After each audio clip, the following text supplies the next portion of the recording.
বাউল সাধনা সম্পর্কে আমাকে মাফ করবেন, এমন কিছু কর্মকাণ্ড তাদের আছে যেগুলো আমি না বললে আপনারা বুঝবেন না, বলতে হবে, আমাকে একটু বেহায়া হতে হবে। এবং তারা মনে করে এই সাধনাটা কখন হয়, যখন এই পুরুষ এবং মহিলা ব্যভিচারে লিপ্ত হয় এবং তাদের অর্গাজম হয়, ঠিক ওই সময় নাকি সৃষ্টিকর্তা হাজির হয়ে। এই সিনেমা সম্পর্কে বলতে গিয়ে বলতেছেন যে এটা সাধারণ কোনো সিনেমা না, সিনেমা মানে হলো গান, ফ্রেম, পিরিত, আলতু ফালতু এই সমস্ত না, এটা সেরকম কিছু না। তো তিনি বলতে বলতে একটা পর্যায়ে বললেন এটা সাধারণ কোনো ফিল্ম নয়, এটা একটা ধর্মগ্রন্থ। কোরআন যেরকম একটা ধর্মগ্রন্থ, ইনজিল যেরকম একটা ধর্মগ্রন্থ, এই মনের মানুষ এটাও একটা কি ধর্মগ্রন্থ। তো আমি এই সিনেমাটা দেখার খুব চেষ্টা করতেছিলাম কোথায় দেখা যায়। পরে একদিন প্রচার হলো যে চ্যানেল আইতে এটা দেখানো হবে। প্রত্যেক বাউলদেরই কমপক্ষে একজন সাধন সঙ্গিনী থাকে, মহিলা, যার সঙ্গে বিয়ে হওয়া জরুরি না, আরেকজনের বউ হতে পারে। আমি বলতেছি না, তাদের বই পুস্তক এরকম। আরেকটা গান আছে খুব জনপ্রিয়, আফসোসের বিষয়, বাংলাদেশের ক্লাস 9-এর শিক্ষার্থীদেরকে পড়ানো হয়, সিলেবাসের অন্তর্ভুক্ত। এই গানটা আমরা অনেকেই জানি এবং বলি নিজেরা। সেটা কি? সময় গেলে সাধন হবে। এই গানটা অনেকে মনে করে আধ্যাত্মিক গান, সময় গেলে সাধন হবে না মানে আল্লাহর যাওয়ার জন্য বন্দি করতে বলতেছে না, এখানে সেক্স করতে বলতেছে, যৌনচার করতে বলা হচ্ছে, জেনা করতে বলা হচ্ছে এবং তার সময় বলা হচ্ছে কখন করতে হবে কখন করা হবে না। বাউলদের দৃষ্টিতে মানুষের শরীরের বিভিন্ন রোগ বালাই বারো হওয়ার জন্য একটা বিরাট বড় ওষুধ হলো মেয়েদের রস পান করা। রস বুঝেন? রস বলতে দুইটা জিনিস, এক হলো কুমারী মেয়ের প্রথম মাসিকের রক্ত, আরেকটা হলো পুরুষদের যেরকম উত্তেজনার কারণে বীর্য বের হয়, মেয়েদের যে পদার্থটা আসে এটাকে রস বলে। তারা বলে রোগ থেকে মুক্ত হওয়ার জন্য, বিভিন্ন রোগ থেকে, বড় বালা মুসিবত, অসুখ বিসুখ থেকে ভালো হওয়ার জন্য নিজের মুখ এবং মেয়েদের স্তনের দুধ পান করলে রোগ ভালো হয়। আরো শুনবেন, তারা বলে সমস্ত রোগ থেকে সর্বরোগের ঔষধ একসাথে যদি পাইতে চান তাহলে কি করতে হবে? মল, মূত্র, রস এবং বীর্য, মল, মূত্র, রস এবং বীর্য, এগুলা সবগুলা মিক্স করে একটা ঔষধ বানায় তারা, নাম হলো প্রেম ভাজা। ওষুধের নাম কি? প্রেম ভাজা। এটা খাইলে আর কোনো রোগ। দেখুন, তারা পাগলামি করে করুক, তারা মাতলামি করে করুক, তারা গাঞ্জা খায় খাক, তারা জেনা করে করুক, তারা গান বাজনাকে ধর্ম মনে করে করুক, তারা আরো কিছু করুক, শুধু বীর্য না পেশাব পায়খানা সারাদিন খাক, আমার কিছু আসে যায় না। আমার আসে যায় তখন যখন তারা এই কাজগুলোকে ইসলামের নামে করে এবং সমাজে জোরপূর্বক চাপিয়ে দেওয়ার চেষ্টা করা হয়, এটাকে ইসলাম হিসাবে সাব্যস্ত করার চেষ্টা করা হয়। মাসিক থাকতে যৌনাচার করতে হবে, না হলে সাধন হবে না মাসিক আসার আগে। এই কবিতারে পড়ানো হচ্ছে ক্লাস 9 বাচ্চাদেরকে আধ্যাত্মিক কবিতা হিসাবে। এবং এই কবিতার এই ব্যাখ্যা আমি আপনাদেরকে আগেই বলেছি, এটা আমার ব্যাখ্যা নয়, এটা ডক্টর আহমদ শরীফের ব্যাখ্যা, এটা ডক্টর আনোয়ার করিম চৌধুরীর ব্যাখ্যা, এটা সুধীর চক্রবর্তীর ব্যাখ্যা, এটা লালন পণ্ডিতদের ব্যাখ্যা, লালন একাডেমির কর্তাদের ব্যাখ্যা। কেন মনের মানুষ সিনেমাকে ভারতের প্রেসিডেন্ট প্রধানমন্ত্রীকে দেখানো হয়েছে, কেন মনের মানুষ সিনেমা আমার দেশের প্রেসিডেন্ট প্রধানমন্ত্রী দেখানো হয়েছে, কেন মনের মানুষ সিনেমাটাকে সিনেমা বানায় কাকালে হল রিজার্ভ করে 60 জন এমপিকে, জাতীয় ক্রিকেট দলের সমস্ত খেলোয়াড়দেরকে, জাতীয় সংসদের স্পিকারকে দেখানো হয়েছে, কেন এটা নতুন সিনেমা টিভিতে ফ্রি দেখানো হচ্ছে, কেন কোন হলে চলতেছে তার অ্যাডভার্টাইজ টিভিতে সারাদিন প্রচার করা হচ্ছে, তার রহস্য এখন বুঝছেন তো? আকাশটা কাঁপছিল কেন, জমিনটা নাচছিল কেন, বড় পীর ঘামছিল কেন, যেই দিন খাজা গান গেয়েছিল, সেই বড় পীর ঘামছিল কেন, সেই দিন খাজা গান গেয়েছিল, যেই দিন আল্লাহ রাসূলের গান, পীর আউলিয়ার শান, যারা বলে গান হারাম জ্ঞানহীন। হ্যাঁ, কার এটা? লালন সাহেবের। লালন ফকির বলতেছেন যারা বলে গান হারাম, এই মৌলভী সাহেবরা সব কি ব্যাককল, জ্ঞানহীন। উনি হলেন সবচেয়ে বড় আলেম। বাউলদের ধর্মবিশ্বাস, বাউল ফকিরদের ধর্মবিশ্বাস এবং তাদের জীবন আচার। প্রিয়দিনী ভাইরা, আমাদের সমাজে বাউল বা ফকির এই শ্রেণীর, এই নামে এক শ্রেণীর লোক আছে। দেশের দক্ষিণাঞ্চলে এই বাউলদের পরিমাণ একটু বেশি হলেও বিভিন্ন এলাকাতেই বাউলদেরকে পাওয়া যায়। তো এই বাউলদের সম্পর্কে আমাদের অনেকের পরিপূর্ণ ধারণা নাই যে এদের ধর্ম আসলে কি, এরা কি মুসলিম কিনা। সাধারণত আমাদের সমাজের মানুষ জানে বাউলরা সবাই কি মুসলিম। শুধু মুসলিমই না, আমাদের সমাজের একটা বিশেষ শ্রেণী চেষ্টা করে এই বাউলদেরকে মুসলিমদের খুব আফার ক্লাসের, একেবারে গোড়ার মুসলিম হিসাবে প্রমাণ করার। এবং সেজন্য আপনারা জানেন বাউলদের যে গানগুলো আছে, বাউল গান আছে না, এই বাউলদের গান কবিতাগুলোর মধ্যে প্রচুর পরিমাণ আরবি শব্দের ব্যবহার আছে। ইসলামের অনেক পরিভাষা সেখানে ব্যবহার করা হয়েছে। আর এটা দেখে আমরা অনেকেই তাদেরকে মুসলিম হিসাবে মনে করি। এবং শুধু মুসলিমই নয়, মুসলিমদের মধ্যে একেবারে আধ্যাত্মিক মুসলিম, আধ্যাত্মিক একেবারে মুসলিমদের মানে একেবারে গোড়ার গভীরের মুসলিম, এটা আমাদের সমাজের একটা শ্রেণীর লোক বাউলদেরকে মনে করে।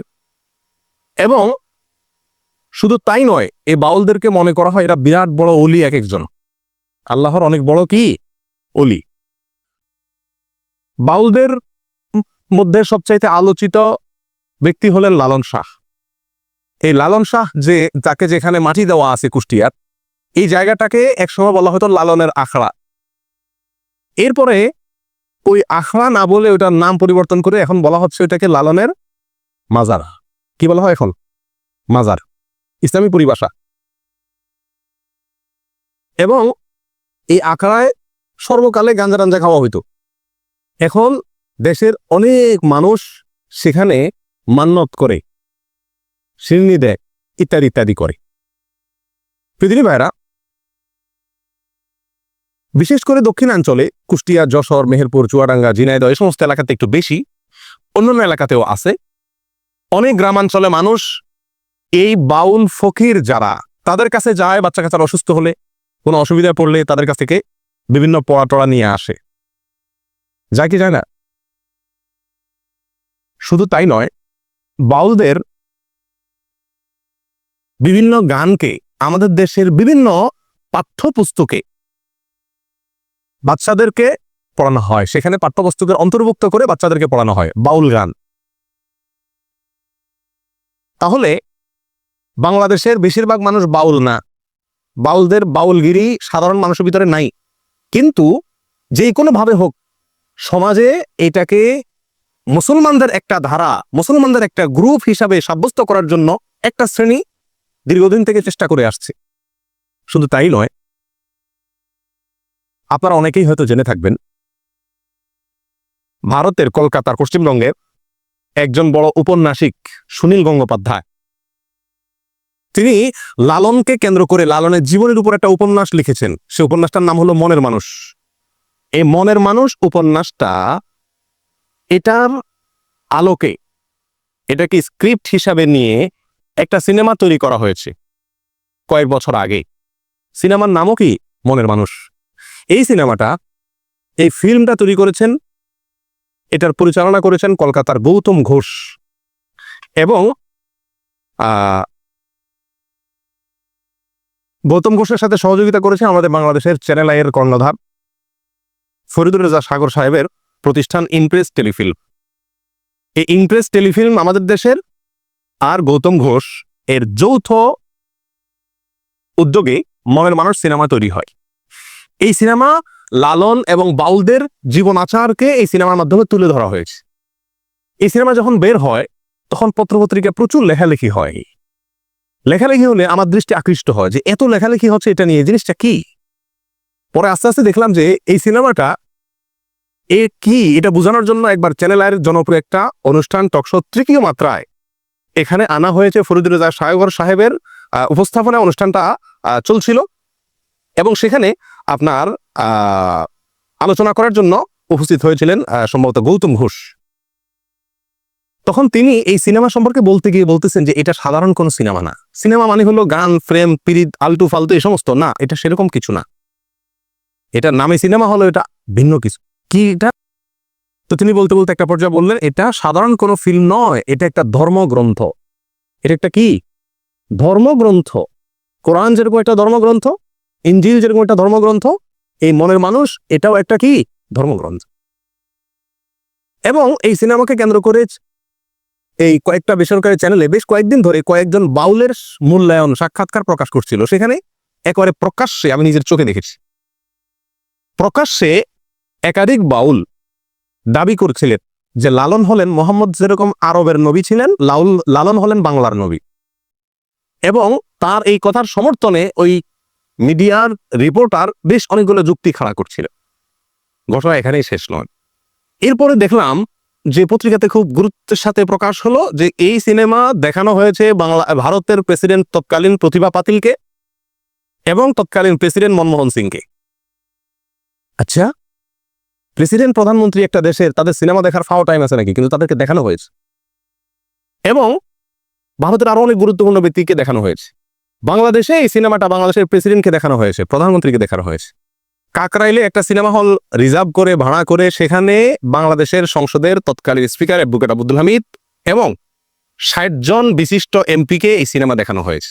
শুধু তাই নয়, বাংলাদেশ ক্রিকেট দলের সদস্যদেরকেও এই সিনেমা দেখানো হয়েছে। ব্যাপার কি আছে এই সিনেমায়, কি আছে এই ফিল্মে, এই সিনেমাতে, যে এটা সমস্ত গুরুত্বপূর্ণ ব্যক্তিকে দেখানো হচ্ছে। তখন আমি চিন্তা করলাম এটাতে তো কিছু আছে। তো আমি এই সিনেমাটা দেখার খুব চেষ্টা করতেছিলাম কোথায় দেখা যায়।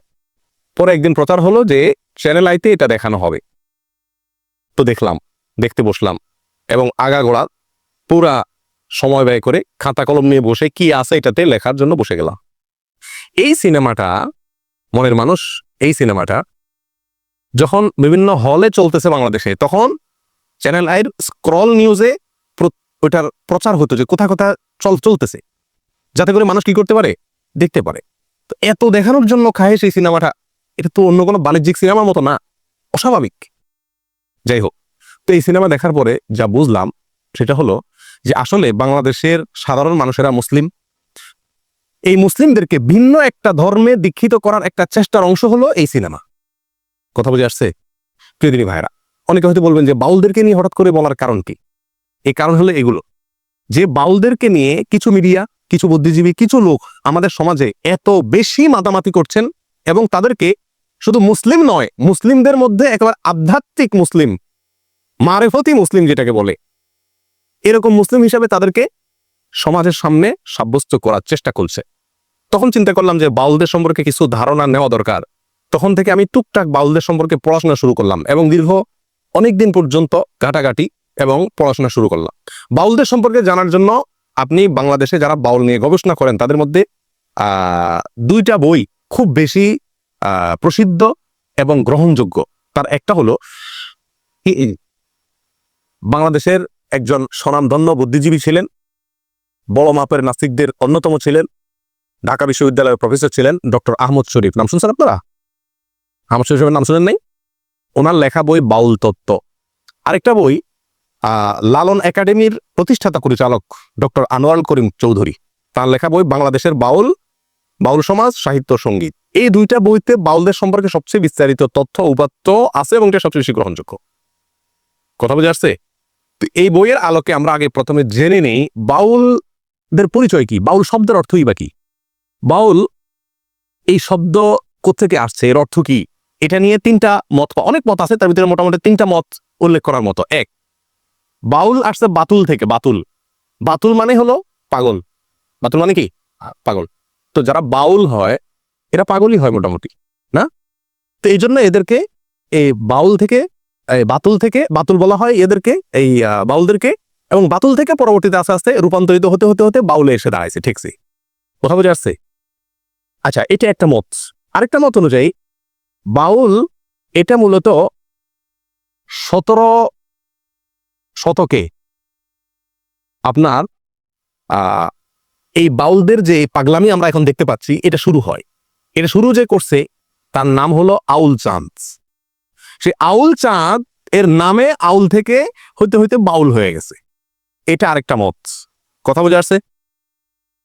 আচ্ছা, তৃতীয় নম্বর মত, যেটা ডক্টর আনোয়ার করিম চৌধুরী, লালন একাডেমির প্রতিষ্ঠাতা পরিচালক, তার বাংলাদেশের বাউল বইয়ের 133 থেকে 145 নম্বর পৃষ্ঠার ভিতরে বাউলদের সম্পর্কে আলোচনা করতে, তাদের উৎপত্তি সম্পর্কে বলতে গিয়ে তিনি বলছেন যে বাউল এটা বাল শব্দ থেকে আসছে। আরবি ঠিক না, কোরআনে ব্যবহৃত। কোরআনে আল্লাহ সুবহানাহু ওয়া তাআলা বাল একটা শব্দের ব্যবহার এক জায়গায় করেছেন। অবশ্য এই একই মূল ধাতুর ব্যবহার কোরআনে আরো কয়েক জায়গায় হয়েছে। আল্লাহ সুবহানাহু ওয়া তাআলা বলেছেন, আতাদউনা বালান ওয়া তাযারুনা আহসানাল খালিকিন, তোমরা কি বালকে পূজা করো আর মহান সৃষ্টিকর্তাকে ভুলে বালকে পূজা করা শুরু করছো?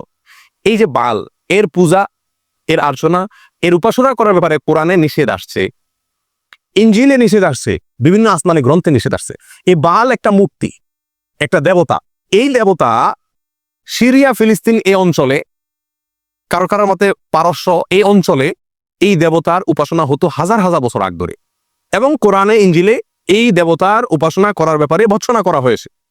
এই বাল দেবতা সম্পর্কে এই বাংলাদেশের বাউল বইয়ে ডক্টর আনোয়ারুল করিম চৌধুরী লালন একাডেমির প্রতিষ্ঠাতা পরিচালক বাউলদের সম্পর্কে যার কথা সবচেয়ে বেশি গ্রহণযোগ্য হয় তাদের মধ্যে একজন অন্যতম। তিনি বলেছেন যে মূলত যেই বাল মূর্তিকে পূজা করত সেই হাজার হাজার বছর আগে, ইসলামেরও আগের মুশরিকেরা, সেই বালটা ছিল প্রজনন দেবতা। কি ছিল এটা? প্রজনন দেবতা। বুঝছেন তো? এই প্রজনন দেবতা হওয়ার কারণে বাউলদের যে কর্মকাণ্ড এগুলো সবগুলাই যৌনাচার কেন্দ্রিক ম্যাক্সিমাম। সেই জন্য ওই বাল মূর্তির নামানুসারে বাউল বলে এই বাউল ধর্মের লোকদেরকে বা বাউল দর্শন লোকদেরকে নামকরণ করা হয়েছে। কথা বুঝে আসছে? এই গেল বাউল শব্দের উৎপত্তি। সংক্ষেপে আমরা বাউলদের পরিচয় সম্পর্কে জানি, বাংলাপিডিয়াতে আছে। বাউল হলো লোক সম্প্রদায়ের একটা সাধন ভজন গোষ্ঠী যারা গ্রামে গঞ্জে গান গেয়ে ভিক্ষা করে বেড়ায়। বাউলরা কোনো মসজিদেও যায় না, কোনো মন্দিরেও যায় না, কোনো ধর্মগ্রন্থে তাদের বিশ্বাস নাই। বাউলরা সাধারণত নারী পুরুষ মিলে যৌনাচার করে, এটাই হলো তাদের ধর্ম আর এটাই হলো তাদের সাধনা। এটা কার বক্তব্য? বাংলাপিডিয়ার বক্তব্য। শুধু বাংলাপিডিয়ার বক্তব্যই নয়, বাংলাদেশের বাউল বইতে আপনার একই কথা ডক্টর আহমদ শরীফের বইতে আরো স্পষ্ট করে একেবারে সরাসরি ডক্টর আহমদ শরীফের বইতে বলা আছে যে বাউলদের মূলত যে সাধনা, এদের কর্মকাণ্ড, এ সবগুলাই হলো মূলত যৌনাচার। বাস কি সেটা বিস্তারিত আমরা পরে আসছি। প্রিয়দিনী ভাইরা, এই বাউলদের সম্পর্কে আমরা এখন জানবো তাদের কিছু বৈশিষ্ট্য, তাদের কিছু কর্মকাণ্ড। শেষে গিয়ে তাদের ধর্ম নিয়ে বিচার আলোচনা করবো ইনশাআল্লাহ বিসমিল্লাহ। বাংলাদেশে মুসলমানদেরকে একটা ধর্মের লোক মনে করা হয়, হিন্দুদেরকে রাষ্ট্রীয়ভাবে স্বীকৃত একটা ধর্মের লোক মনে করা হয়, খ্রিস্টানদেরকে একটা ধর্মের লোক মনে করা হয়, বৌদ্ধদেরকে একটা ধর্মের লোক মনে করা হয়, নাস্তিকদেরকেও ধর্মীয় দৃষ্টিকোণ থেকে একটা গ্রুপের লোক মনে করা হয়। কিন্তু বাউলদেরকে আমাদের সমাজ রাষ্ট্র আমরা মুসলিম হিসেবেই জানি। কিন্তু আজকের আলোচনা থেকে আপনি পরিষ্কার হয়ে যাবেন যে বাউল এটা আলাদা একটা ধর্ম, এবং সেই ধর্মটার স্বরূপ কি এদের কখনো কখনো দেখা যাবে নাস্তিকদের সাথে মিলে, কখনো কখনো দেখা যাবে যে আপনার মুশরিকদের সাথে মিলে, কখনো কখনো দেখা যাবে যে মুসলিমদের সুরে তারা কথা বলে, জগা খিচুড়িটাই। যাই হোক, বাউলদের যে সাধনা, আসেন তাদের কাজ কি এই কাজ সম্পর্কে একটু জানার চেষ্টা করি। একটু আগে বলছিলাম যে বাউলদের মূল কাজ হলো যৌনাচারের মাধ্যমে ইবাদত করা, উপাসনা করা। কিরকম যৌনাচারের মাধ্যমে ইবাদত করা, উপাসনা করা? বাউলদের সমস্ত কর্মকাণ্ড হলো দেহকেন্দ্রিক, নিজের দেহকেন্দ্রিক। মাথা থেকে পা পর্যন্ত যে দেহটা আছে না, এই দেহটা নিয়েই সমস্ত ইবাদত বন্দেগী। মসজিদ না, মাদ্রাসা না, কোরআন না, হাদিস না, হজ না, জাকাত না, রোজা না, নামাজ না, কিচ্ছু না। সমস্ত ইবাদত বন্দেগী, সমস্ত সাধনা, সমস্ত ইবাদত উপাসনা সবকিছু হলো এই দেহকে কেন্দ্র করে। কথা বুঝে আসছে? এবং তারা বলে যে দেহই হলো পরম সম্পদ, আর দেহেই সৃষ্টিকর্তা আছে। দেহে কি আছে? সৃষ্টিকর্তা আছে। ডক্টর আহমদ শরীফের হুবহু তার ভাষা হলো এরকম, কামাচার বা মিথুনাত্মক সাধনাই হলো বাউল পদ্ধতি। এবং এই দেহকে কিভাবে তারা সাধনা করে তার একটা স্বরূপ আসছে এই বইগুলাতে। যেমন বাউলরা আপনার তাদের একাধিক সারা দাসী থাকে, কম বয়সী মেয়ে থাকে, এবং প্রত্যেক বাউলদেরই কমপক্ষে একজন সাধন সঙ্গিনী থাকে, মহিলা, যার সঙ্গে বিয়ে হওয়া জরুরি না, আরেকজনের বউ হতে পারে। আমি বলতেছি না, তাদের বই পুস্তকের কথা। পরকীয়া তাদের ধর্মে বৈধ, গাঁজা পান করা তাদের সাধনায় বৈধ। তো এই বাউলরা তাদের সাধনার পদ্ধতি হলো, একজন ব্যক্তি পুরুষে সাধনা করে, তার জন্য একটা মহিলা লাগে, এবং তারা মনে করে এই সাধনাটা কখন হয়? যখন এই পুরুষ এবং মহিলা ব্যভিচারে লিপ্ত হয় এবং তাদের অর্গাজম হয়, ঠিক ওই সময় নাকি সৃষ্টিকর্তা হাজির হয়ে যায়। বুঝে আসছে কথা? বাস, যত বেশি এটা করতে পারবে তত বেশি সে কি পারবে, সে সাধনা করতে করতে একেবারে সফল হয়ে যাবে। সিদ্ধ পুরুষ বলে তারা, সফল পুরুষ হয়ে যেতে পারবে যত বেশি সে এই যৌনাচার করতে পারবে এবং দেহ নিয়ে তথাকথিত সাধনা করতে পারবে। বাউলদের অনেক গান আছে যে গানের অর্থ আমরা জানি না। এদের একটা রহস্যের বিষয় হলো, এরা বলে একটা, উদ্দেশ্য না আরেকটা। আরবিতে এটাকে ইস্তেআরা বলে। বুঝে আসছে কথা? শব্দ বলে একটা, উদ্দেশ্য আরেকটা, খুব কৌশলে। সাধারণ পাবলিক বুঝতে পারে না। অনেক গান আছে আমরা এটাকে আধ্যাত্মিক মনে করি, অনেকে খুব গাই, টেলিভিশনে প্রচার হয়, আমরাও খুব গাই অনেকে, কিন্তু জানি না এই গানের অর্থ কি। তার ভিতরে এক দুইটা আপনাদের দেখাচ্ছি। বাড়ির পাশে আরশি নগর, সেটা এক পড়শি বসত করে, আমি একদিনও না দেখিলাম তারে। এই গান শুনছেন আপনারা? এই গান সম্পর্কে বাংলাদেশের বাউল বইতে আমার কথা হলে বলতেন যে আপনি মৌলবী মানুষ, আপনি তাদের বিরুদ্ধে বলবেন। আমার কথা না, বাংলাদেশের কোনো মৌলবীর কথা না, বাউলদের মানে পৃষ্ঠপোষক বলা যেতে পারে লালন একাডেমির পরিচালক ডক্টর চৌধুরী তার বাংলাদেশের বাউল বইতে বলতেছেন যে এই গানটাকে আমাদের দেশে মানুষ অনেক উচ্চ মার্গের আধ্যাত্মিক গান মনে করলেও এই গানে যা বলা আছে সেটা নিছক যৌনতার বিভিন্ন কথাকে ইশারা ইঙ্গিতে বোঝানো হয়েছে। কথা আমার না, কথা ডক্টর চৌধুরীর। এবং 368 থেকে 369 নম্বর পৃষ্ঠায় এই গানের বিশ্লেষণ সেই বইতে আছে, কেউ দেখে নিতে পারে। আচ্ছা, লালনের আরো বহু গান আছে, মানে আমি প্রায় সবগুলো কবিতা পড়ার চেষ্টা করছি আজ অনেক দিন থেকে, প্রায় 1.5 বছর থেকে চেষ্টা করতেছি নিয়ে পড়াশোনা করতে। তো যতগুলো গান আমার চোখে পড়ছে, যতগুলো কবিতা চোখে পড়ছে, তার বেশিরভাগ কবিতার সার মর্ম হলো যৌনতা, কিভাবে যৌনতা করবে, কিভাবে সাধন করবে, এগুলা পদ্ধতি বাস। আরেকটা কবিতা শুনেন, আমি কি সন্ধানে যাই সেখানে, মনের মানুষ যেখানে, আধার গড়ে জ্বলছে বাতি দিবা রাতি, নাই সেখানে যেতে পথে কাম নদীতে। যারা বাংলা বুঝেন তাদেরকে ব্যাখ্যা করা দরকার নাই, কাম শব্দের অর্থ জানেন আপনারা শুদ্ধ বাংলায়? যেতে পথে কাম নদীতে, পাড়ি দিতে ত্রিবেণে, কত ধনের ধারা যাচ্ছে মারা, পৈড়ে নদীর তোর তুফানে, রসিক যারা চতুর তারাই নদীর ধারা চিনে, উজান্তরি যাচ্ছে বে তারাই স্বরূপ সাধন জানে। মনে হয় যে নদীর ঢেউটা বলা হচ্ছে, জি না। বিশ্বাস করেন এমন কিছু ব্যাখ্যা আছে সমস্ত গানের যেগুলো আমি আপনাদের সামনে খুলে বলতে পারবো না, আপনাদেরকে বুঝে নিতে হবে। আরেকটা গান আছে খুব জনপ্রিয়, আফসোসের বিষয়, বাংলাদেশের ক্লাস 9-এর শিক্ষার্থীদেরকে পড়ানো হয়, সিলেবাসের অন্তর্ভুক্ত। এই গানটা আমরা অনেকেই জানি এবং বলি নিজেরা। সেটা কি? সময় গেলে সাধন হবে না। এই গানটা জানেন আপনারা? শুনছেন এই গানটা? সময় গেলে সাধন হবে না। এই গানটার অর্থ ব্যাখ্যা এত নোংরা, এত নিকৃষ্ট, বিশ্বাস করেন যদি সেটা বলতে যাই তো মানে সোজা কথা আমাকে চরম নির্লজ্জ হতে হবে, এটা দ্বারা সম্ভব না। আমি খুলে আপনাকে বলতে পারবো না এই গানের পুরো ব্যাখ্যা, তবে কিছু ইঙ্গিত দিব। শোনেন পুরো গানটা, শোনেন কবিতাটা শোনেন। সময় গেলে সাধন হবে না, দিন থাকিতে দিনের সাধন কেন করলে না, জানো না মন খালে বিলে মিন থাকে না জল শুকালে, কি হয় তারে বাঁধল দিলে শুকনা নদীর মোহনা, অসময়ে কৃষি করে মিশামিশি খেটে মরে, গাছ যদি হয় বীজের জোরে তবুও ফল তো ধরে না। এই গানের খোলাসা কথা আমি আপনাদেরকে বলি। বলা হচ্ছে যারা বাউল, যারা ফকির, যারা সাধনা করবে, এদেরকে বলা হচ্ছে আরে বেটা, দিন থাকতে দিনের সাধন করলি না, সময় থাকলে সাধন করতে হবে, সময় চলে গেলে সাধন করে লাভ হবে না। সময়টা কি? মেয়েদের ঋতুস্রাব, এর আগের সময়টাকে বোঝানো হচ্ছে। ঋতুস্রাবের আগের মুহূর্তে সাধন করতে হবে, ঋতুস্রাব হয়ে গেলে, মাসিক হয়ে গেলে তখন সাধন করলে আর কাজ হবে না।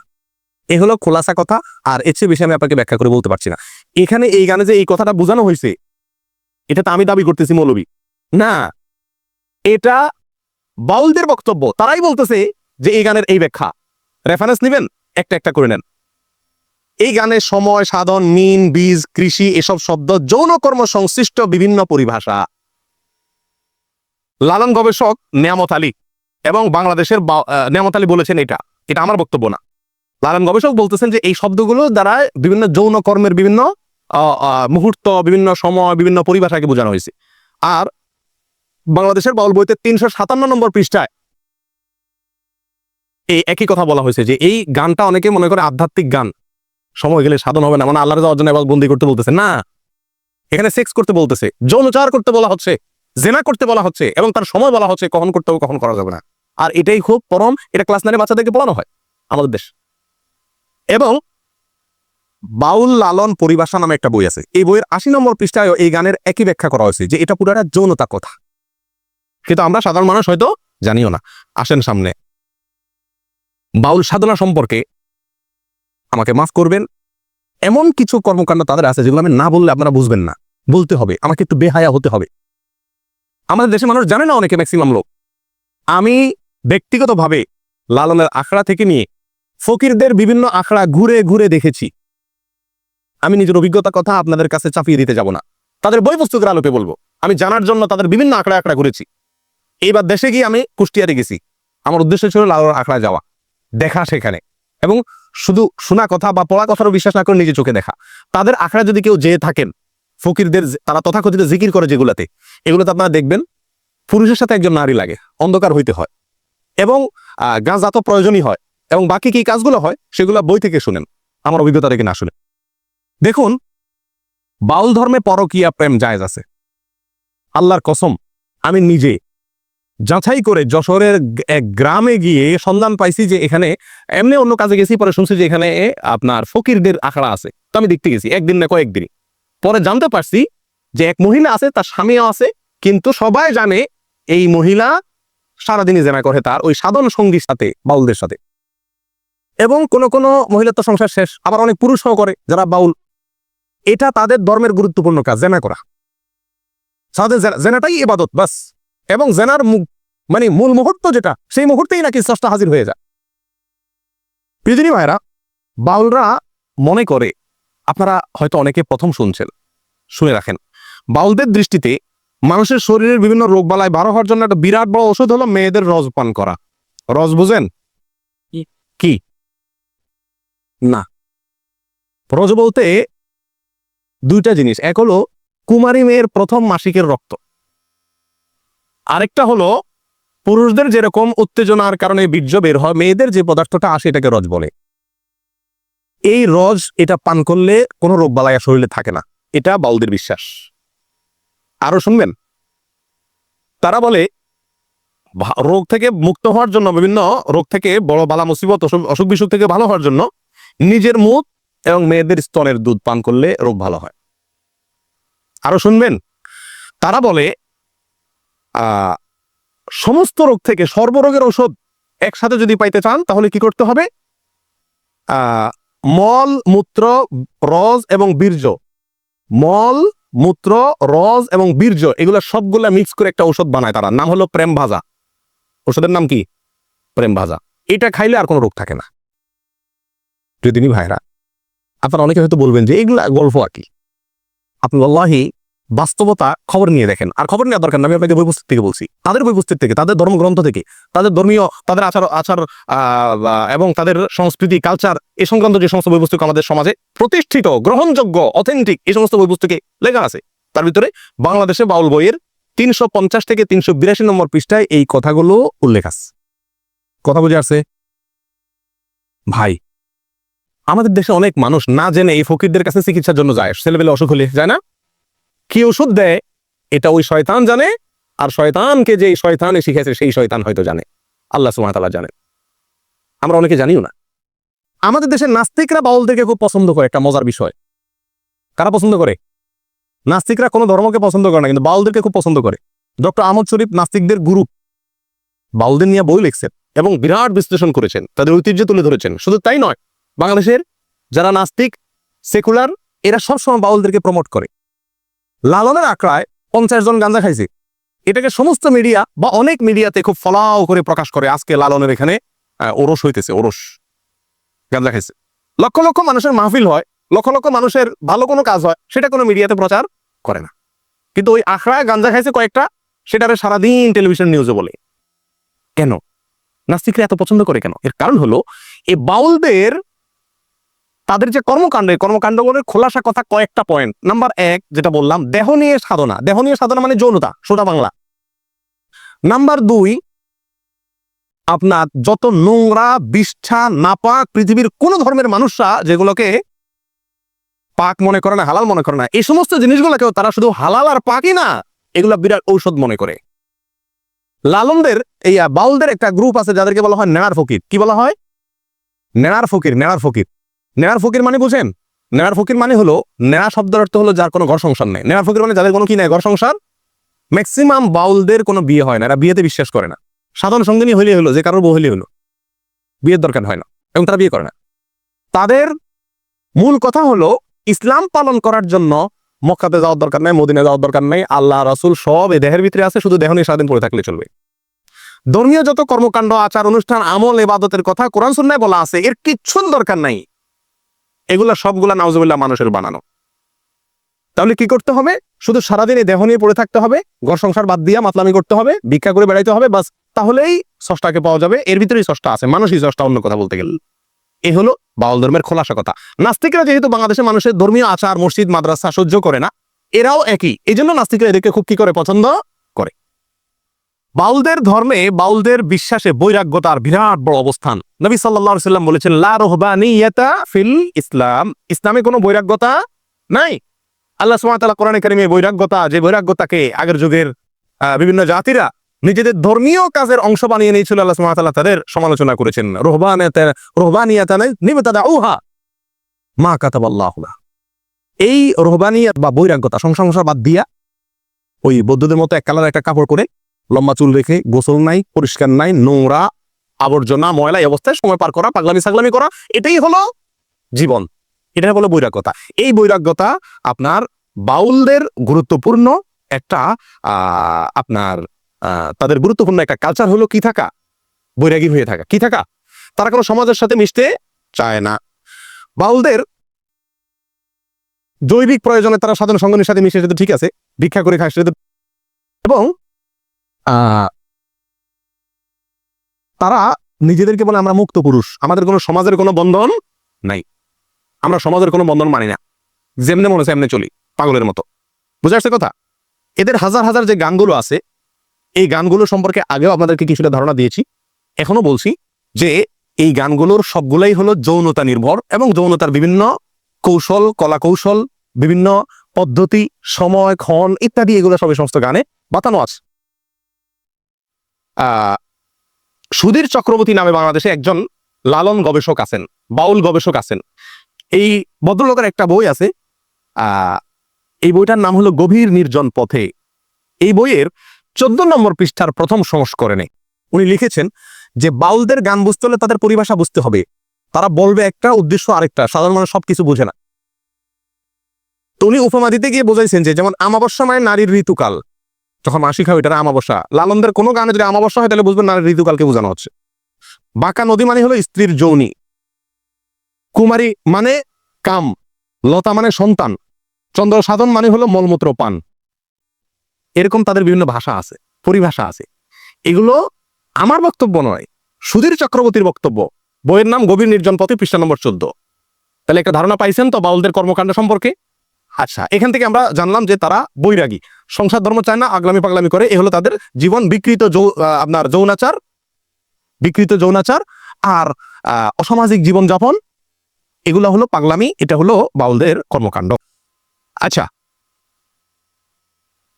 আমাদের সমাজে যে সমস্ত বাউলরা আছে, এই বাউলদের আরেকটা গুরুত্বপূর্ণ বিশ্বাস হলো, বাউলরা মনে করে গান বাজনা শুধু হালাল না, এটা তাদের ধর্মের অন্যতম অনুষঙ্গ। আপনি দেখবেন বাউলদের হাতে একটা একতারা থাকে না, লক্ষ্য করছেননি? একতারা বাজাবে আর গান গাবে, আপনার সাধনের নামে যৌনতা করবে, ভিক্ষা করে খাবে, গাঞ্জা খাবে। এই যে তাদের গানের বিষয়টা, তারা গান গায়, কত মানুষই তো বাংলাদেশে গায়, তারাও গায়, সমস্যা কি? সমস্যা হলো যেখানে, সেটা হলো বাংলাদেশে যারা গান গায় তাদের কেউ দাবি করতে যায় না যে গান গাওয়া হালাল। কিন্তু বাউলরা গান তো গায়, দাবি করে যে কোরআন হাদিসের দৃষ্টিতে গান হালাল। কোরআন হাদিসের দৃষ্টিতে কি গান হালাল? মনের মানুষ যে সিনেমার কথা আপনাদেরকে শুরুতে বলছিলাম, এই সিনেমার কয়েকটা সিনারিও আছে, যেগুলোতে কয়েকটা দৃশ্য আছে, যে দৃশ্যগুলোতে দেখানো হয়েছে যে গান কিভাবে কোরআন হাদিস দ্বারা প্রমাণিত। এবং লালন একবার ওই সিনেমাতে দেখানো হয়েছে, এক মৌলবীর সাথে তার তর্ক হয়েছে, বাহাস হয়েছে। সে তর্কে মৌলবী বলছে গান হারাম, সে বলছে গান হালাল। তো তর্কে লালন জিতে গেছে। এখন সিনেমাটা যেমনি ইচ্ছে এমনি বানায়, ওই মৌলবীরা হারাইয়া লালন রে জিতে দিছে, আর মার হাবা, তাহলে গান হালাল। এই মৌলবীরা বলে গান হারাম, বাদ্য হারাম, এগুলো সব মূর্খ, কিচ্ছু জানে না। লালনের একটা গান শুনেন, লালন বলে গান হালাল হওয়া সম্পর্কে লালন বলে, আকাশটা কাঁপছিল কেন, জমিনটা নাচছিল কেন, বড় পীর ঘামছিল কেন, যেই দিন খাজা গান গেয়েছিল, সেই বড় পীর ঘামছিল কেন, সেই দিন খাজা গান গেয়েছিল, যেই দিন। আল্লাহ রাসূলের গান, পীর আউলিয়ার শান, যারা বলে গান হারাম জ্ঞানহীন। হ্যাঁ, কার এটা? লালন সাহেবের। লালন ফকির বলতেছেন যারা বলে গান হারাম, এই মৌলভী সাহেবরা সব কি ব্যাককল, জ্ঞানহীন। উনি হলেন সবচেয়ে বড় আলেম, উনি ফতোয়া দিচ্ছেন যে এটা পীর আউলিয়ার শান, আল্লাহ রাসূলের গান। বুঝে আসছে কথা? পৃথিবী ভাইরা, এরা গানকে হালাল করে এবং গান বাজনাই এদের সারাদিন জিকির, সাধনা, ভজন সাধন এদের। আচ্ছা, এবার আসেন এদের সম্পর্কে আরেকটু ধারণা নেই আমরা, তাদের ধর্ম সম্পর্কে। এবার গোড়ায় চলে যায় ডাইরেক্ট তাদের ধর্ম সম্পর্কে। লালনদের ধর্ম আসলে কি, বা এই বাউলদের ধর্ম আসলে কি? বলছিলাম আগেই, এদেরকে মুসলিম হিসাবে সাব্যস্ত করার একটা অপচেষ্টা চালানো হয়। এবং আমার দেশে মনে করে লালনরা, ফকিররা, এরা শুধু মুসলিম না, এরা আধ্যাত্মিক ক্লাসের মুসলিম, মারিফতি মুসলিম। আর বাকিদেরকে বলে শরীয়তের মুসলিম। তারা হলো কিসের মুসলিম? মারিফতের। তলে তলে মুসলমান, উর্ফে কিছু নেই, সব ভিতরে ভিতরে। এদের মুসলমান সব কি ভিতরে ভিতরে। আমার এক ওস্তাদ ছিলেন খুলনাতে, তুমি একবার বলে যে আমি একবার রাস্তা দিয়ে যাচ্ছি, তো দেখি এক ন্যাংটা এক বেটা, এই বাউল, লম্বা লম্বা চুল, পাগল, এ পিছে মানুষ ঘুরতেছে। তো আমি বললাম যে ভাই, তোমাদের কি মাথা নষ্ট হয়েছে? এই ন্যাংটা বেটার পিছিয়ে ঘুরার মানেটা কি? এটা বেহায়া একটা পাগল, এর পিছিয়ে ঘুরার কি যুক্তি তোমাদের? এই বুঝি তোমাদের ধর্ম? আল্লাহ তোমাদের আকল বুদ্ধি কিছু দেয়নি।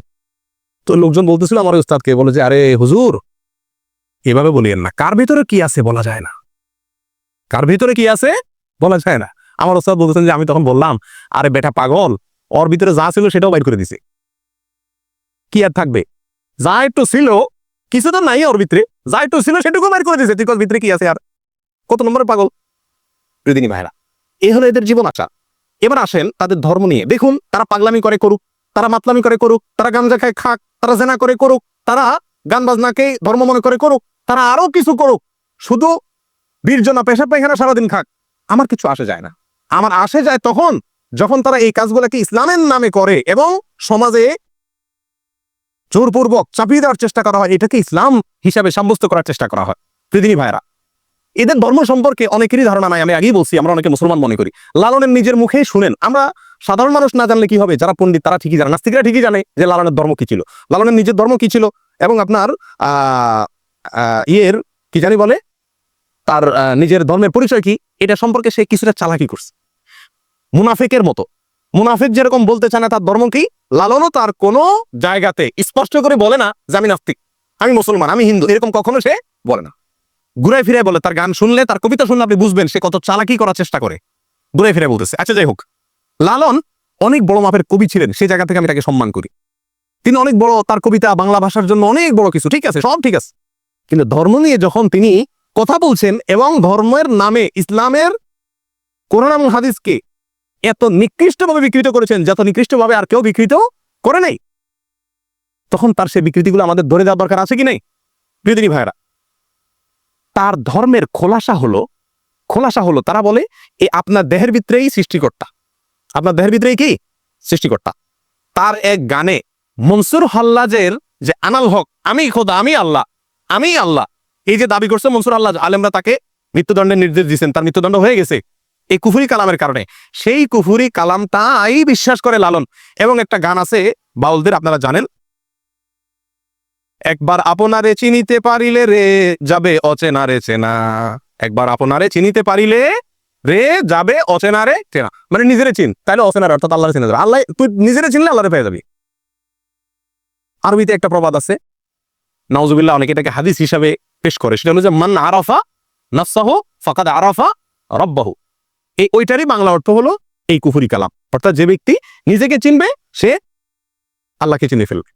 এই কথা শুনতে ভালো শোনা যায়, কিন্তু উদ্দেশ্য হলো ওই নিজের ভিতরেই আল্লাহ আছে, বাইরে কোথাও যাওয়ার দরকার নাই। আচ্ছা, যাই হোক, এবার লালন নিজের যে কবিতার মাধ্যমে তার ধর্মের পরিচয় দিয়েছে, আসেন তার মুখেই শুনি। সব লোকে কয় লালন কি জাত সংসারে, লালন বলে জাতের কি রূপ দেখলাম না এই নজরে, কেউ মালায় কেউ তসবি গলায়, হিন্দুরা মালায়, মুসলমানরা তসবি গলায়, কেউ মালায় কেউ তসবি গলায়, তাতেই যে জাত ভিন্ন বলায়, যাওয়া কিংবা আসার বেলায় জাতের চিহ্ন রয় কার রে, যদি সুন্নত দিলে হয় মুসলমান, নারীর তবে কি হয় বিধান, বামন চিনে পৈতা প্রমাণ, বামনি চিনে কিসেরে, লালন এমনই এক জাত, লালন এমনই জাত এক খানা। কি বুঝলেন? সে বলতে চাচ্ছে, এই গানের কবিতার খোলাসা কথা হলো যে মানুষ জাতের কথা কয়, কিসের জাত, কিসের ধর্ম আবার সমস্ত। আচ্ছা, সুন্নত দিলে মুসলমানই করাইলে, খাতনা করলে যদি মুসলমান হয়, তাহলে মহিলা যে খাতনা হয় না, হে কেমনে মুসলমান হয়? বামন, হিন্দুদের বামনের পৈতা লাগালে যদি কি হয়, সে বামন হয়, তা বামনই যে হে তো পৈতা লাগায় না, তাহলে হে কেমনে হিন্দু হয়? এগুলো কোনো কথা হলো নাকি?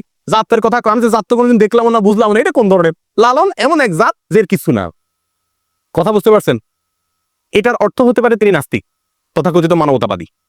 যাই হোক, তার আরেকটা গান শোনেন, কবিতা, কালী কৃষ্ণ গড খোদা কোন নামে নাহি বাধা, কালী কৃষ্ণ গড খোদা, কেন সবই তো নিজে, নাম যাই দাম দেন, সমস্যা নেই।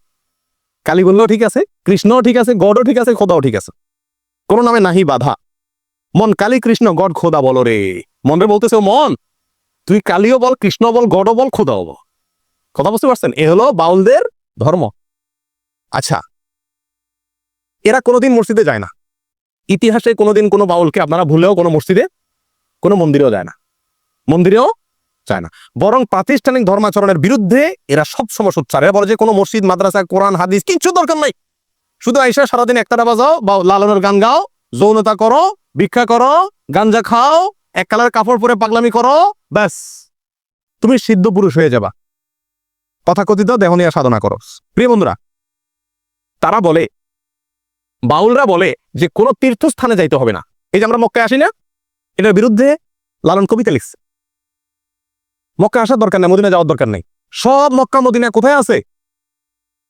এই নিজের ভিতরে আছে। বুঝে আসছে কথা?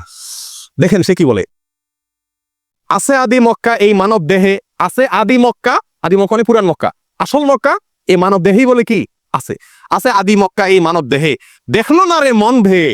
কেউ একটু এই মক্কাটা দেখলো না, সবাই কেন ওই মক্কা ছুড়ে। হ্যাঁ, আছে আদি মক্কা এই মানব দেহে, দেখলো না রে মন ভে, দেশ দেশান্তরে দৌড়ে এবার মরিস কেন হাঁপিয়ে, তো কত করে কেন মক্কা যাস? 10 দুয়ারি মানুষ মক্কা, গুরুপদে ডুবে দেখগা, ধাক্কা সামলায় ফকির লালন বলে, সে যে গুপ্ত মক্কা, আদি ইমাম সেই মেয়ে। কথা বুঝছেন তো? সব মক্কা কোথায় আছে? ভিতরে আছে, এই দুনিয়া ঘুরে ওখানে যাওয়ার একটা অনর্থক লালন বলে। আচ্ছা, নাউজুবিল্লাহ, প্রত্যেক মানুষই সৃষ্টিকর্তা, প্রত্যেক মানুষই আল্লাহ, এটা তার ওই আনাল হক যে জিন্দিগি বক্তব্য, সেই বক্তব্য তার কবিতায় আসছে। দেখেন মনসুর হাল্লাজের আনাল হক যে আছে আমি সত্য, এটাকেই তারা বিশ্বাস করে। চণ্ডীদাসের একটা কবিতা আছে, আপনারা অনেকে জানেন, সবার উপরে মানুষ সত্য, তাহার উপরে নেই। সবার উপরে মানুষ সত্য, তার। আমরা বলি লা ইলাহা ইল্লাল্লাহ, মানে কি? আল্লাহ ছাড়া কোনো সত্য মাবুদ নাই। পৃথিবীতে সত্য যদি থাকে, আল্লাহর অস্তিত্বের উপরে কোনো সত্য আর নাই। সবচেয়ে বড় মহাসত্য হলো আল্লাহর অস্তিত্ব, না? আর এরা বলতেছে সবার উপরে মানুষ সত্য, তাহার উপরে নাই। এসব গজল, এ সমস্ত গান, কবিতা আমার সময় আমরা মজা করে বলি, জানি না এটার অর্থ কি। সবার উপরে মানুষ সত্য, তাহার উপরে নাই, অর্থাৎ কি আল্লাহ, গড, ইয়া, এক এক ধর্ম মানুষ এক একটা বলে, নাউজুবিল্লাহ, এগুলো সবই বাতিল, কোনোটারই অস্তিত্ব নাই। আসলে হলো মানুষের অস্তিত্ব, মানুষই খোদা, মানুষই আল্লাহ, মানুষই মক্কা, মানুষই সব, বাস, মানুষের সৃষ্টিকর্তা, নাউজুবিল্লাহ। এবং এই মানুষই যে সৃষ্টিকর্তা, এর সপক্ষে দেখেন কবিতা আছে লালনের, ও যার আপন খবর আপনার হয় না, একবার আপনারে চিনিতে পারিলে রে, যাবে অচেনারে চেনা, যাবে অচেনারে চেনা। লালনের গান, কবিতা। অর্থাৎ আপনারা চিনলেই অচেনারে চেনা যাবে, অর্থাৎ ওই সৃষ্টিকর্তা চেনা যাবে। আপনার ভিতরে, নিজের ভিতরে কি আছে? সৃষ্টিকর্তা আছে। যে রূপে সাই বিরাজ করে দেহ ভুবনে, গুরুর দয়া যারে হয় সেই জানে, উপর নিচে সারি সারি 9.5 দরজা তারি, লালন কয় যেতে পারি কোন দরজা খুলে ঘরে। হ্যাঁ, এটা একটা যৌনতার গান। 9.5 দরজা বলতে মেয়েদের শরীরের 7টা অঙ্গকে বোঝানো হয়েছে, আমার বক্তব্য নয়। যে বইগুলো বলছি এই বইগুলোর বক্তব্য। কোরআন সুন্নাহ নিয়ে সন্দেহ, কোরআন নিয়ে সন্দেহ। লালনের কোরআন নিয়ে গান শোনেন আপনারা, মুসলমান মনে করেন, আধ্যাত্মিক পুরুষ মনে করেন, মারেফতের প্রাণ পুরুষ মনে করেন, সেখানে মাজার মনে করেন, সেখানে গিয়ে সিন্নি দেন, মান্নাত করেন, তাকে মুসলমানদের একেবারে গোড়ার মুসলমান মনে করেন, খাঁটি ধার্মিক মনে করেন। কোরআন সম্পর্কে কি বলে সে দেখেন তার কবিতা। সে বলে, কি কালাম পাঠালেন আমার সাই দয়াময়, এক এক দেশের এক এক ভাষা কয় খোদা পাঠায়, এক যুগে পাঠায় কালাম, অন্য যুগে হয় কেন হারাম, এমনি দেখি ভিন্ন তামাম ভিন্ন দেখা যায়, যদি একই খোদার হয় রচনা, এই অংশ ভালো করে শুনেন, যদি একই খোদার হয় রচনা, তাতে তো ভিন্ন থাকে না, মানুষের সকল রচনা তাতেই তো ভিন্ন হয়। নাউজুবিল্লাহ। কথা বুঝছেন? এই গানের কথা বুঝছেন? কি বুঝাতে চাইছে? বলে যে যুগে যুগে এক এক নবীর কাছে এক এক আসমানি কিতাব আসছে না, একটাতে একটা হালাল বলা হয়েছে, আরেকটাতে বলা হয়েছে কি হারাম। তো সে বলতে চাচ্ছে যদি এক আল্লাহ পাঠাবে, তবে সবগুলা কি হবে? একরকম হবে। একটাতে এক যুগে হালাল, আর যুগে হারাম কেন হয়? কথা বুঝছেন? কত বড় মূর্খ একজন ডাক্তারও তো এক রুগীরে এক ওষুধ দেয়, আবার চেঞ্জ করে দেয়। এই ওষুধ কয়দিন চলবে, এরপরে অন্য ওষুধ খাইতে হবে, ডাক্তার জানে, সময় অনুযায়ী পরিবর্তন হয়। আল্লাহ সুবহানাহু ওয়া তাআলা এক এক যুগে এক এক বিধান দিয়েছেন। লিকুল্লিন শিরআতুম মিনহাজা, প্রত্যেক নবীকে আল্লাহ তাআলা কি দিয়েছেন? আলাদা আলাদা শরীয়ত দিয়েছেন। সে বলতেছে এক এক নবীর এক এক বিধান কেন? যদি আল্লাহর হতো তাহলে তো ভিন্ন হতো না। এই জন্য সে বলতেছে আপনার যদি একই খোদার হয় রচনা, তাতে তো ভিন্ন থাকে না, মানুষের সকল রচনা তাই তো ভিন্ন হয়। এগুলো সব মানুষের লেখা। নাউজুবিল্লাহ। কোরআন এটা বলে কার লেখা? মানুষের বানানো। এক এক দেশের এক এক বাণী, পাঠান কিসাই গুণমণি, মানুষের রচিত জানে লালন ফকির কয়। এই শয়তান বলে এগুলো সব কার রচনা? মানুষের রচনা। আর সে বলে মুসলমান না শুধু মারেফতের বিরাট উচ্চাঙ্গের আউলিয়া পীর। হ্যাঁ, আল্লাহর মুস্তাআন। আচ্ছা, তার আরেক গানের ভিতরে দেখা যায় সে বলছে যে আল্লাহ এবং রাসূল এক, আল্লাহ রসুল আলাদা কিছু না। নাউজুবিল্লাহ, এটা আমাদের দেশে অনেক মাজারিরাও বলে। আল্লাহকে বুঝে তোমার অপর লীলা, আল্লাহ কে বুঝে তোমার অপর লীলা, কে বুঝে তোমার অপার লীলে, তুমি আপনি আল্লাহ ডাকো আল্লাহ, তুমি নুরি ছিলে ডিম্ব অবতরী, সাকারে সৃজন পড়লে ত্রিভুবন, আকারে চমৎকার ভাব দেখালে, নিরাকার নিগম ধ্বনি, তাও তো সত্য সবাই জানি, তুমি আগমের ফুল নিগমের রাসূল, আদমের ধরে জান হইলে, আত্মতত্ত্ব জানে যারা, সায়ের নিগুড় লীলা দেখছে তারা, নিরঞ্জন অকথ্য সাধন লালন খুঁজে বেড়ায় বন জঙ্গলে। পুরা গানের খোলাসা কথা হইল, আল্লাহ একবার আকার ধরে নবীর রসুল ধরে আসে দুনিয়াতে, আবার নিরাকার হয়ে যায়, আবার আদমের ঘাড়ে মানুষ হয়ে আদমের রূপ ধরে আল্লাহ আসে। অর্থাৎ এরাই আল্লাহ, নাউজুবিল্লাহ, আলাদা কিছু নেই। কথা বুঝে আসছে? এরপর আরেকটা গানের 2 লাইন শুনেন মাত্র। সেখানে সে বলতেছে, কেন জিজ্ঞাসিলে খোদার কথা দেখায় আসমানে, কেন জিজ্ঞাসিলে খোদার কথা দেখায় আসমানে, আসেন কোথায় স্বর্গপুরে কেউ নাকি সন্ধান জানে। আল্লাহর কথা বললে কয় আসমানে আস, আল্লাহ আল্লাহর সিস্তাওয়া। আল্লাহর কথা বললে বলে আসমানে আছে সবাই, বলে যে কেউ আজ পর্যন্ত দেখছে, কেউ জানছে নাই, বুয়া। নাউজুবিল্লাহ। এ হলো বাউলের ধর্ম। নবীদের সম্পর্কে ধারণা দেখেন, নবীদের সম্পর্কে তারা কি বলে, নবী না চিনিলে সে কি খোদার ভেদ পায়, চিনিতে বলেছেন খোদে সেই দয়াময়, কোন নবী হইল অফাত, কোন নবী বান্দার হায়াত, কোন নবী মারা গেছে, কোন নবী মারা যায় না, জীবিত আছে এখনো, বুঝছেন?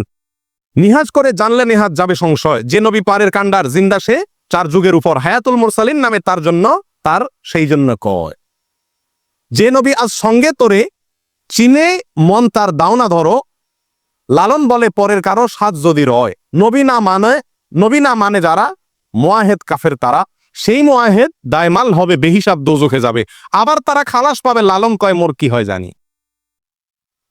এটার শেষ লাইনটাতে বোঝানো বলা হচ্ছে যে নবীরে অস্বীকার করলে তারা কাফের, লালন বলতেছে দোজখে যাবে বলতেছে, তো এরা দোজখে সাহকের আবার চলে আসবে জান্নাত। কাফেররা অনন্ত অসীমকাল জাহান্নামে থাকবে না নবীর অস্বীকার করলে। আর সে বলতেছে কি, আবার তারা খালাস পাবে। তার গানে বলতেছে এরা আবার কি পাবে, খালাস। দেখেন, শুধু ফতোয়া দিচ্ছে না, কে জান্নাতে যাবে কে জাহান্নামে যাবে, কি হবে না হবে, কে আল্লাহ কে রসুল, সব সে বলতেছে। এ হলো এদের ধর্ম। পৃথিবী ভাইরা, এদের কালিমা, লালনদের এই বাউলদের কালিমা আছে। এদের কালিমা কি জানেন? এদের কালিমা সম্পর্কে ধারণা নেওয়ার জন্য শুনেন তাহলে। সুধীর চক্রবর্তীর ব্রাত্যলোকায়তন বইয়ের, ব্রাত্যলোকায়ত লালন বইয়ের 2য় সংস্করণে 4 থেকে 95 নম্বর পৃষ্ঠায় আছে যে লালন শাহর অনুসারীদের মধ্যে একটা অংশ একবার 1986 সালে সরকারের পক্ষ থেকে লালনের আখড়া এটার তদারকি করার জন্য কুষ্টিয়া ভার্সিটির একজন প্রফেসরকে সরকার দায়িত্ব দিয়েছে যে আপনি লালনের যে আখড়াটা আছে, যেটা মাজার বলে, এটা আপনি দেখাশোনা করেন, এখানে যা যা লাগে আপনি করেন। তখন তিনি ওখানে কোরআন খানের ব্যবস্থা করছে, ওই যে মাজারে যেগুলো হয় বেদাতি কাজ, তো কোরআন খানিটা নিয়ে এগুলোর ব্যবস্থা করছে, ইসলামিক কিছু কাজ কাম চালা দিছে, ওয়াজ মাহফিল কোরআন খানি এগুলো চালা দিছে। দিলে তখনকার কুষ্টিয়া জেলা প্রশাসকের কাছে যে তাদের একটা দল 1986 সালে, এই ঘটনা লেখা আছে কোন বইতে বলছিলাম, সুধীর চক্রবর্তীর লেখা ব্রাত্যলোকায়তন লালন 4 থেকে 95 নম্বর পৃষ্ঠার ভিতরে এই ঘটনার উল্লেখ আছে। এখানে আপনার এরা যায় ইয়ের কাছে, জেলা প্রশাসকের কাছে বলতেছে যে আমাদের এখানে লালনের এটা হলো আমাদের মক্কা মদিনা, এটা হলো আমাদের তীর্থভূমি, এখানে কোরআন তেলাওয়াত মুসলমানদের কর্মকাণ্ড, এটা দারুণ অপমান আমাদের জন্য। আমাদের ধর্ম ইসলামও না হিন্দুও না, আর আমাদের কালেমা ভিন্ন। কি তোমাদের কালেমা? তারা বলে যে আমাদের কালেমা হলো লা ইলাহা ইল্লাল্লাহ লালন রাসূলুল্লাহ। বইয়ের নম্বর বললাম, পৃষ্ঠা নম্বর বললাম, সালের কথা বললাম, এবং একটা বই না 4-5টা বইতেই এই একই ঘটনার পুনরাবৃত্তি উল্লেখ আছে। দিনী ভাইরা, এই হলো বাউল ধর্ম, এ হলো লালনদের ধর্ম, এ হলো ফকিরদের ধর্ম। এর সাথে ইসলামের কোনো ন্যূনতম সম্পর্ক আছে কিনা এটা বোঝার জন্য কোনো আলেম হওয়ার, কোনো পণ্ডিত হওয়ার, কোনো শেখ হওয়ার, মুফতি হওয়ার প্রয়োজন নাই। সাধারণ মানুষ খুব সহজে বুঝতে পারে যে এদের এই সমস্ত জীবনাচারের সাথে, এই সমস্ত বিশ্বাসের সাথে ইসলামের ন্যূনতম কোনো সম্পর্ক থাকতেই পারে না। যারা আল্লাহর অস্তিত্বকে অস্বীকার করে, যারা আল্লাহর রসুলকে এক বলে, যারা মানুষকেই সৃষ্টিকর্তা বলে, যারা মানুষের মধ্যেই সৃষ্টিকর্তা আছে বলে, যারা জেনা করাটাকেই সবচেয়ে বড় ইবাদত মনে করে, জেনা করার চরম মুহূর্তটাকেই তারা ইবাদতের চরম মুহূর্ত মনে করে, যারা গাঞ্জা খাওয়াটাকে তাদের ধর্মীয় কাজের গুরুত্বপূর্ণ অংশ মনে করে, কোরআন এবং সুন্নাহ সম্পর্কে তাদের যে কবিতা গানগুলো আছে সেগুলোর কথা আপনারা শুনলেন, এগুলোকে যারা ধর্ম মনে করে, এই সমস্ত লোকেরা কোনোভাবে মুসলমান হতে পারে? কিন্তু আমাদের দেশে তাদেরকে শুধু মুসলমান মনে করে না, পানি পড়ার জন্য তাদের কাছে যায়, ফকিরদের কাছে, তাদের কাছে আশ্রয় নেয়, নাই কি নেয় না? আল্লাহ তাআলা আমাদের সকলকে এদের এই সমস্ত ভণ্ডামি, এদের এই সমস্ত মুনাফিকি, এদের এই সমস্ত 2 নাম্বারই কি আল্লাহ তাআলা আমাদের দেশের মানুষকে বুঝার তৌফিক দান করেন। লালনদের আকীদা এবং বিশ্বাস, তাদের ধ্যান এবং ধারণা এ সম্পর্কে বিস্তারিত অনেক সময় নিয়ে আলোচনা করা দরকার, কিন্তু অত সময় আমাদের হাতে নাই। সংক্ষেপে যেটুকু বললাম তার সামারিও মোটামুটি বলে দিয়েছি যে এদের ধর্মটা বা এদের দর্শনটা, এদের জীবন আচারটা কি, তার একটা চিত্র আপনাদের সামনে নিশ্চয়ই ফুটে উঠেছে। অতএব এই তাদের আসল পরিচয়, আসল রহস্য, আসল কর্মকাণ্ড এটা আমার দেশের প্রত্যেকটা মানুষ জানুক, জানা দরকার আছে। তারপরে মানুষ লালনকে গ্রহণ করে বর্জন করে সাধারণ মানুষের উপর আমরা ছেড়ে দিতে পারি। আমাদের দেশে জোর করে চাপিয়ে দেওয়ার চেষ্টা বারবার করা হয়। ক্লাস 9-এর বইতে লেখা বাচ্চাদের পড়ানো হচ্ছে সময় গেলে সাধন হবে না, যৌনতার কবিতা। মাসিক থাকতে যৌনাচার করতে হবে, না হলে সাধন হবে না মাসিক আসার আগে। এই কবিতারে পড়ানো হচ্ছে ক্লাস 9-এ বাচ্চাদেরকে আধ্যাত্মিক কবিতা হিসেবে। এবং এই কবিতার এই ব্যাখ্যা আমি আপনাদেরকে আগেই বলেছি, এটা আমার ব্যাখ্যা নয়, এটা ডক্টর আহমদ শরীফের ব্যাখ্যা, এটা ডক্টর আনোয়ার করিম চৌধুরীর ব্যাখ্যা, এটা সুধীর চক্রবর্তীর ব্যাখ্যা, এটা লালন পণ্ডিতদের ব্যাখ্যা, লালন একাডেমির কর্তাদের ব্যাখ্যা, আমাদের সাধারণ মৌলভী সাহেবদের ব্যাখ্যা নয়। অতএব আল্লাহ তাআলা এদের এই সমস্ত চক্রান্ত থেকে, শয়তানি থেকে আল্লাহ তাআলা আমাদেরকে হেফাজত থাকার তৌফিক দান করেন। কেন মনের মানুষ সিনেমাকে ভারতের প্রেসিডেন্ট প্রধানমন্ত্রীকে দেখানো হয়েছে, কেন মনের মানুষ সিনেমা আমার দেশের প্রেসিডেন্ট প্রধানমন্ত্রী দেখানো হয়েছে, কেন মনের মানুষ সিনেমাটাকে সিনেমা বানায় কাকালে হল রিজার্ভ করে 60 জন এমপিকে, জাতীয় ক্রিকেট দলের সমস্ত খেলোয়াড়দেরকে, জাতীয় সংসদের স্পিকারকে দেখানো হয়েছে, কেন এটা নতুন সিনেমা টিভিতে ফ্রি দেখানো হচ্ছে, কেন কোন হলে চলতেছে তার অ্যাডভার্টাইজ টিভিতে সারাদিন প্রচার করা হচ্ছে, তার রহস্য এখন বুঝছেন তো? এটাকে একটা ধর্ম, এই ধর্ম বাংলাদেশে প্রতিষ্ঠা করতে চায় কিছু লোক, কিছু নাস্তিকরা। আল্লাহ তাআলা আমাদের চোখগুলাকে খুলে দেওয়ার তৌফিক দান করে, আমরা যেন চোখগুলা খুলতে পারি, বুঝতে পারি। ওমা তৌফিক ইল্লা বিল্লাহ। আসসালামু আলাইকুম।